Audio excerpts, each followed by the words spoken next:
Muy buenas tardes tengan todos ustedes. Esto es Círculo Político BC. Mi nombre es Juan Pablo Guerra y el día de hoy tenemos el gusto de tener en nuestro estudio a la diputada local Evelyn Sánchez para platicar de muchos temas. Tenemos muchos temas pendientes.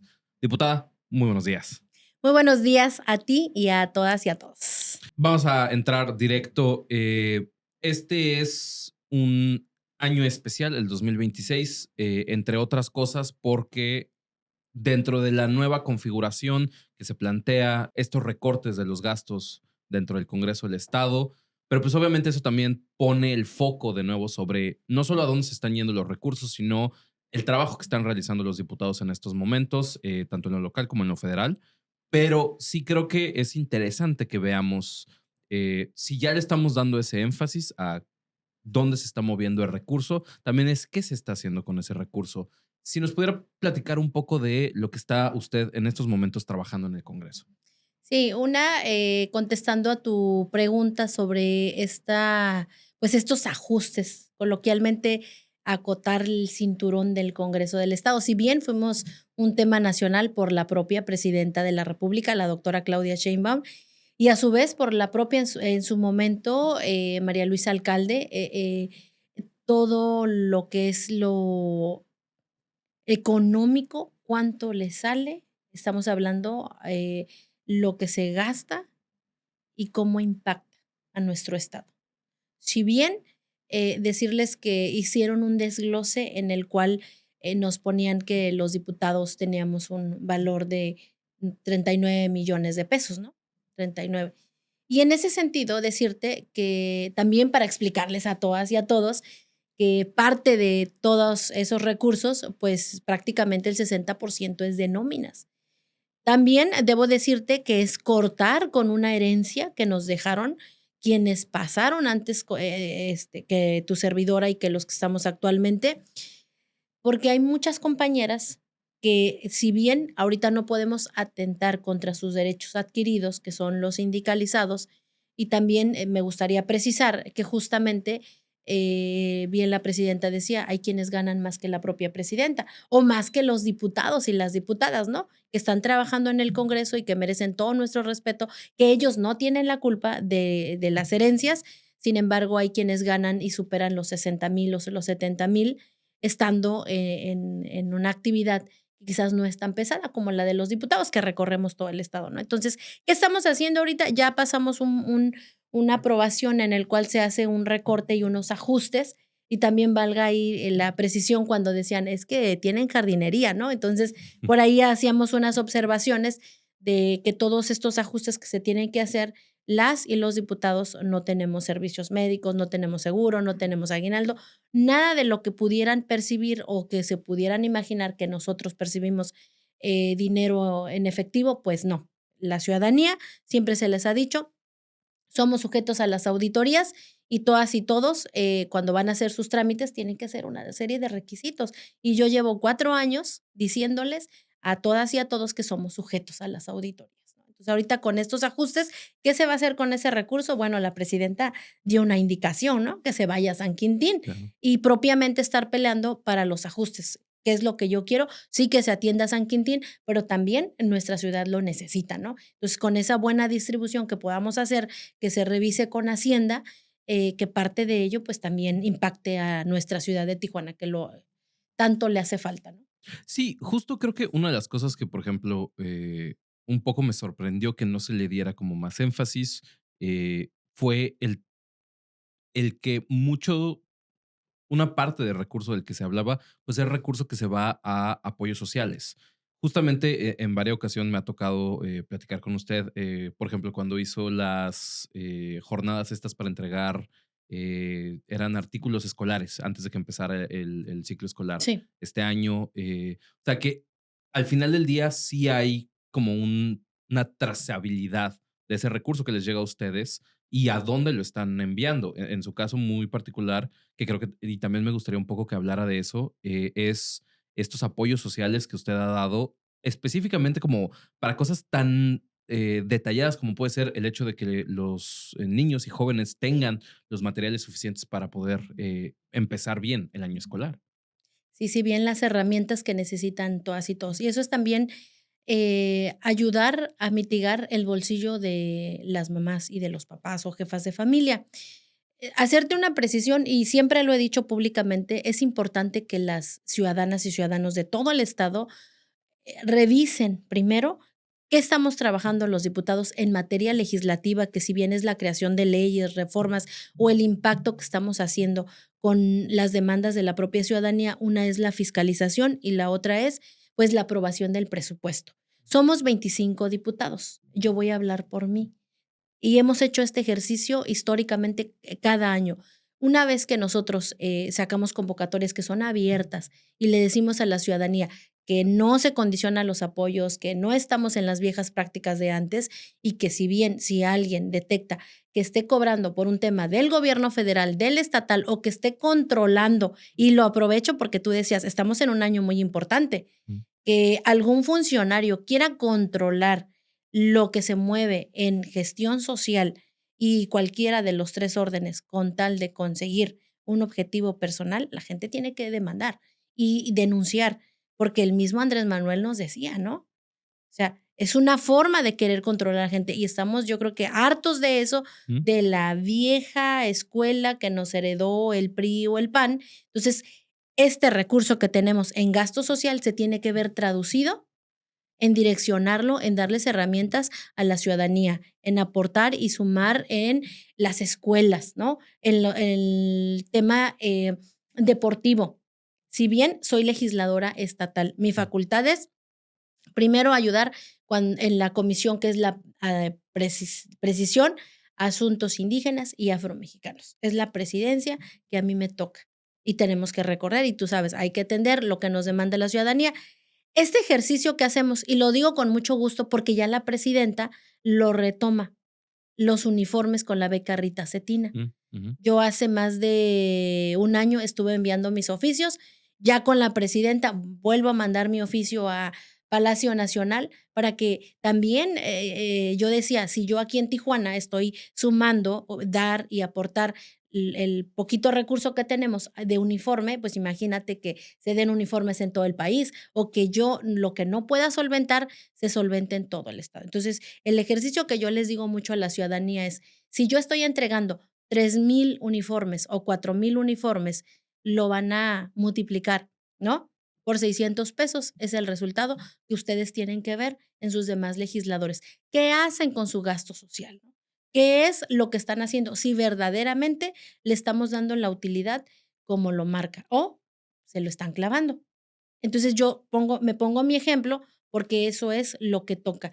Qué bueno que la presidenta de la República hace las observaciones para también hacer una reflexión y también meditar qué es lo que estamos haciendo como legisladores, si realmente estamos direccionando el gasto social a donde corresponde, ¿no?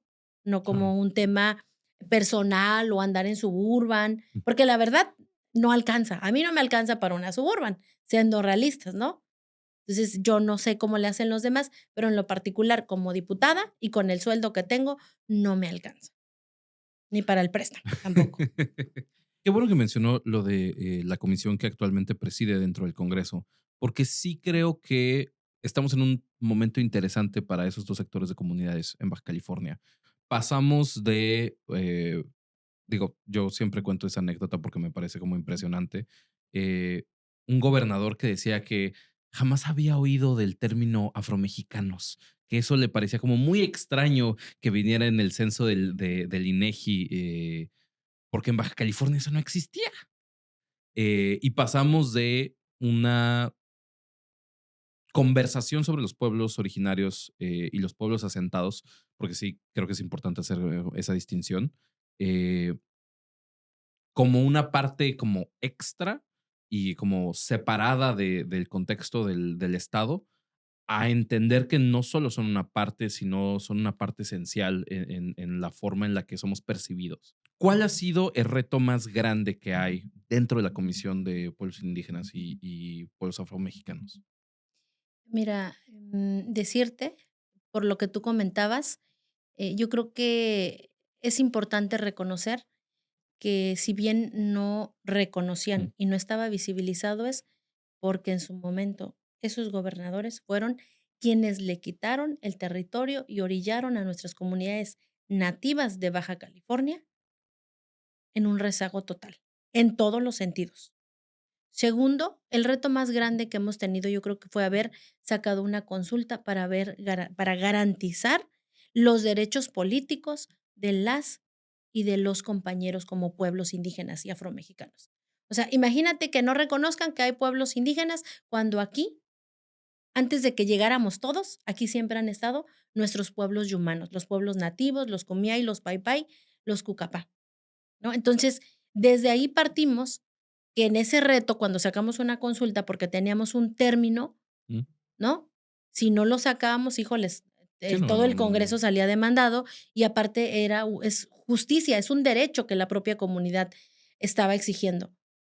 ¿Qué es lo que sucede? Bueno, pues que al final nos terminaron impugnando 2 partidos políticos, que fue el PAN y el MC. Con todo y todo, logramos sacar esa consulta. Actualmente, en los comicios pasados del 2024, todos los partidos políticos, sí o sí, por un derecho constitucional, tenían que sacar en sus planillas de los ayuntamientos y en las diputaciones locales un representante de las comunidades indígenas. ¿Por qué no lo querían hacer? Porque históricamente nunca habían dadole foco a eso, ni habían trabajado con ellos y solamente era nada más un tema electorero. Tanto así que nos impugnaron. Y ahora te voy a decir una cosa, con esta nueva renovación que trae el PAN, en sus imágenes y Mm, en todo su contenido, no traen el tema indígena. no. Tú ves los espectaculares con otros temas, pero no el tema indígena, porque no es prioridad, no es una agenda integral y no es prioridad atender a las comunidades indígenas y afromexicanas. Entonces, esos son los retos a los que nos hemos enfrentado y lo que todavía sigue para seguir avanzando. Creo que cuando hablamos, acerca de el avance que han tenido y la Sí, forma en la que las acciones afirmativas ayudan, creo que un poco lo que ha pasado, y yo lo comentaba, por ejemplo, en su momento con el diputado Cantón, que un poco siento que los sectores de la población que no han tenido ese acercamiento con tanto la comunidad LGBT como los pueblos indígenas, como los pueblos afromexicanos, un poco siento que esperan que sean monolíticos. es correcto. Es que son pueblos indígenas. Y, por ejemplo, esa como es entender que, bueno, hay una diferencia entre pueblos originarios, los pueblos humanos, los pueblos asentados, o sea, esas diferencias que justamente era la razón por la que era importante la consulta, para saber, o sea, sí, todos son pueblos indígenas, todo es pueblo afromexicano, pero las necesidades de uno en Ensenada no son las mismas de alguien en San Quintín o en Tijuana. Y incluso dentro de las mismas demarcaciones hay diferencias considerables. ¿Cómo ha sido ese proceso de llegar a acuerdos entre todas las poblaciones a las que tiene que escuchar por la presidencia en la que está? ¿Y cómo tratar de combatir esa necesidad que a veces viene de el prejuicio, pero también viene nada más de la ignorancia? ¿Cómo pelear con esa percepción de que los pueblos indígenas y los pueblos afromexicanos son monolíticos en sus necesidades y en su pensar? Sí, mira, y te voy a traer el contexto de San Quintín. También me gustaría hacer una precisión en cuanto a datos. De acuerdo al último censo que se dio en el 2020, temas de pandemia, Baja California tiene su porcentaje de 285,000 habitantes, ¿no? Nativos, migrantes, asentados, quienes venimos de otros estados de la República. Y Tijuana tiene el 51% de esa concentración. Entonces, cuando hablamos de qué tan complicado puede ser el reto, es un reto que el mismo Andrés Manuel nos decía, ¿no? La base del diálogo, los acuerdos, el consenso para poder tener el resultado que queremos, hasta para elegir quién te va a representar. En Baja California están las autoridades tradicionales que se viene a fortalecer y a visibilizar y el entendimiento que si bien es un tema también de ignorancia, de no entender o de no digerir, que no es lo mismo quien no habla español, que no habla su lengua y no conoce sus derechos, a una persona que incluso y podemos llegar a ese entendimiento, una persona que no conoce sus derechos, pero también viene, a tener una sanción por parte de un policía municipal. Mm. Se encuentran en una misma situación, pero el rezago es más por no hablar tu lengua. Y porque no hay un entendimiento, y porque a lo mejor el español es un tanto mocho, y entonces el oficial te va a decir: "Yo no te entiendo, hazle como quieras", y tú vas a cumplir una sentencia, ¿no? Y te procesan a la fiscalía, y después vienen otro tipo de procesos. Igual lo vive una persona que no es de una comunidad indígena, y hay Mm. una separación. Pero al final, la violación a tus derechos es la misma, ¿eh? En peores condiciones. Y si eres mujer indígena o estás en política, es terriblemente peor. Entonces, sí estamos tratando de tener ese equilibrio en Baja California y en el Congreso, cómo lo hemos llevado ese equilibrio a través de las asambleas. Nos podemos llevar 10 horas hasta llegar a un consenso. Gracias te pongo como ejemplo, por eso sacamos una consulta, a raíz de estos consensos y asambleas que duraron más de 8 horas hasta poder lograr y sacar este tema. Por eso, nada de lo que yo quiera hacer que sea bien para la propia comunidad, lo puedo hacer porque yo así mando, no. Mm. Tiene que ser bajo el consenso de la propia ciudadanía a través de estas asambleas comunitarias y luego la consulta. Sí o sí tienen que estar de acuerdo. Es lo mismo que pudiera ser un gobernante, un gobernador o una alcaldesa o un alcalde, si tú vas a hacer una obra de impacto que vas a impactar para bien a tu ciudad, tienes que consensarlo, pero Mm. muchas de las cosas son que atentan propiamente en contra de la ciudadanía, por eso nunca consensan nada, ¿no?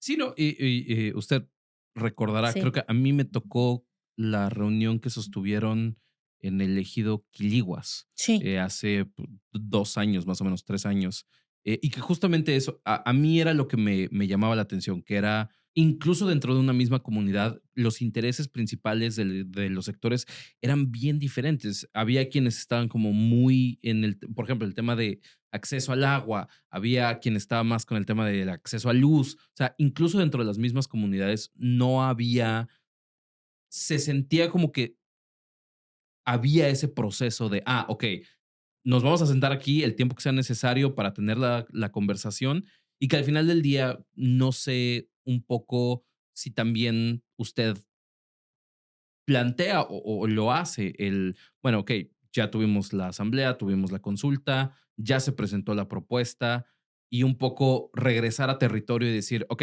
esto ya lo pasamos, les está ayudando, se nos fue algo, ¿hay alguna manera en la que lo podamos mejorar? ¿Cómo es ese proceso como de mantener esa conexión con el territorio? Es complicado, lo debo de reconocer, y traigo a colación la visita de la presidenta. Si bien, una serie de señalamientos, pero también el plan de justicia de los pueblos y humanos, que es lo que tú comentabas de estas asambleas y estos consensos que se hacen en las comunidades para escuchar, porque esto es parte de la falta de escucha de muchos años, por eso están peleando el territorio, el agua, la electricidad y los servicios básicos que deben de tener por dignidad como seres humanos. Sea, en esta diversidad de pensamientos entre comunidades, porque hay en unas que predomina es el matriarcado, ¿no? Quien lleva la batuta para coordinar o los temas ejidales para tomar las tomas de decisiones en sus comunidades, e incluso para elegir quién los va a representar en las reuniones, ¿no?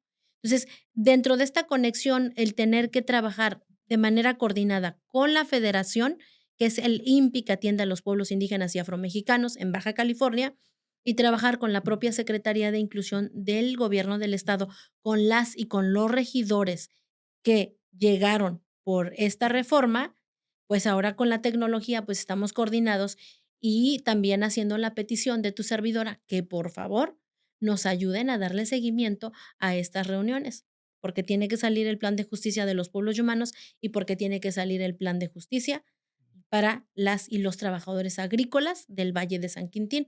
Entonces, la plataforma que tenemos, que es la plataforma digital, nos ayuda mucho a acotar esto, pero te voy a decir una cosa, en algunas comunidades no hay internet, que es en la que te tocó acudir, creo que fue en Quiliguas, Ujú. la falta de. Entonces, también se tiene que pelear eso y que los compañeros dicen, oye, yo vivo en Catarina y tengo que viajar tanto tiempo para ir a Ensenada, ¿no? para ir a comprar mis insumos. Entonces, parte de eso es lo que nos ayuda a ser más sensibles, pero también decirte que sí es complicado porque una sola persona no puede hacer todo. Claro. A mí me interesaría un poco, afortunadamente, y esa es una apreciación personal, siento que cada vez la población está más interesada en tener la conversación sobre el papel que tienen que tener las comunidades indígenas en México. En términos de decir, no es que no son esta otra, no es otro sector poblacional, simplemente son parte de la comunidad, viven de la misma manera que nosotros, pero obviamente mantienen un interés, en muchas ocasiones, pues viven en comunidad directamente y obviamente tienen necesidades específicas, las mismas necesidades que todos nosotros, pero también hay en ocasiones cuestiones de violencia sistémica, hay cuestiones de racismo, de clasismo. Un poco desde su perspectiva, desde la visión de una diputada, ¿cuál es la recomendación que usted le da a, ahora sí que jóvenes y no tan jóvenes, que están empezando a tener esa conversación? Que quizás justamente por muchos años, como que la noción de pueblo indígena era como, así que la visión del libro de historia, no de la sociedad actual. ¿Cuál es la recomendación que usted le da a quien está como por primera vez, o quizás no por primera vez, pero está teniendo esa conversación? Porque un poco lo pienso en términos de padres de familia con hijos. De, están en este proceso de, lo están viendo en el libro de historia, pero pues al mismo tiempo es una cosa que sigue pasando hoy en día, que está aquí presente. ¿Cómo es ese, cómo usted espera que sea esa conversación? Una conversación en familia y en general, y te voy a poner como ejemplo Tijuana, que todas y todos los jóvenes deben de conocer la historia, ¿no? Bien, muchos de los hombres y mujeres que llegan a este territorio, que nos abraza a todas y a todos en Baja California, pero especialmente Tijuana, que todas las madres de familia y los padres de familia tienen una historia en algún estado de la República y que es es una sola conexión, que somos uno solo mismo, que es nuestra raíz, que nunca debemos de olvidar y que es ahí la función principal de los padres de familia, que no se avergüencen de dónde vienen y hacia dónde van. Porque esa conversación que tú me preguntas, lo he tocado mucho más con los padres que me dicen, es que no quiero que viva algún tipo de discriminación mis hijos y mis hijas por su origen. Entonces, sale la consulta y cuando salimos a medios de comunicación a decir que todas y todos hablen del autorreconocimiento y del orgullo de ser de una comunidad indígena o afromexicano, es grandiosísimo y es ahí donde surge el autorreconocimiento de muchas familias que no estaban prácticamente reconocidas o que decían, híjoles, yo soy Jackie, pero yo no sabía que podíamos decir que sí somos de una comunidad, ¿no? Entonces, en ese sentido, decirles a los jóvenes, a todas en general, porque al final somos seres humanos, es que no olviden los orígenes de dónde vienen sus padres, porque tiene una raíz, porque tiene una historia y el hecho de que estemos aquí en Baja California es para seguir trabajando y seguir construyendo y aportando a esta ciudad tan dinámica y que no sabemos qué historia traen sus padres, ¿no? De trabajo, de mucho sacrificio, de violencia, de huir en sus estados o incluso de otros países, porque aquí Tijuana nos abraza a todos. La resiliencia y la empatía, ser más sensibles, ¿no? Para poder llegar a un entendimiento general todas y todos. Y un poco para cerrar, normalmente cuando ya estamos en el segundo año de un congreso, un poco empieza la conversación en términos de se han cumplido los objetivos, porque al final del día, de aquí a que cierre el congreso oficialmente, pues se siente lejos, pero es una, básicamente una ventada de piedra. Usted, en retrospectiva, viendo el tiempo que ya lleva en el congreso, eh, ¿está conforme con el trabajo que ha hecho en el Congreso? ¿O hay aún en este periodo que aún queda como objetivos como muy claros que lograr para entonces sí, después de ese primero del 2 de octubre, decir, estamos satisfechos. Estoy conforme, Mm. sin embargo, tenemos un reto muy importante antes de cerrar la legislatura, sacar otra consulta. Ok. Otra consulta de una reforma que nos deja Andrés Manuel antes de irse y que se tiene que armonizar, donde todas y todos somos sujetos de derecho público y no Mm. somos objetos. Y que se respete la libre autonomía y que se respete las autoridades tradicionales, que estamos trabajando en ello junto con el gobierno federal. Y la ley de la consulta, para que queden asentadas las bases. Cuando yo inicié no había bases, no había abecedario. Sacamos una reforma constitucional. Ahora tenemos que sacar 3 veces paquetes completos de reformas y una ley para poder completar para quienes sigan avanzando con el tema indígena y afromexicano. O sea, no había visibilización hasta que llegó Andrés Manuel. No había garantizado el derecho político de las comunidades hasta cuando llega él y muchas entramos. Ahora con la presidenta estamos acompañando, estamos avanzando, sin embargo, estamos construyendo el piso, porque durante la resistencia de nuestras comunidades indígenas y afromexicanos, que fueron más de 500 años de estar luchando por sus derechos, y tú dices en la revolución, ¿quiénes fueron los que dieron la cara? ¿No? En todas estas y en la cuarta transformación, los pueblos indígenas seguimos dando la batalla. ¿Para qué? Para las futuras compañeras y compañeros que lleguen al Congreso puedan avanzar con más temas, porque los tiempos nos acotan y aparte son momentos que tenemos que sacar. Una consulta también te lleva sus tiempos y sus procesos. Claro. Diputada, le agradezco muchísimo que nos haya acompañado el día de hoy. Obviamente habrá tiempo para más temas, pero por el momento vamos a terminar acá. Pero muchísimas gracias por acompañarnos. Un mensaje final que quisiera darle a la audiencia. Pues a todas y a todos, aprovechar esta plataforma es la comunicación, son las voces que se traducen. Y bueno, pues el mensaje final es que nunca olviden de dónde vienen, hacia dónde van, porque Baja California nos abraza a todas y a todos. Perfecto. Eso es todo por hoy. Les agradecemos muchísimo su sintonía y para más de lo más importante que está ocurriendo en Baja California, México y el mundo, síganos aquí en Círculo Político BC.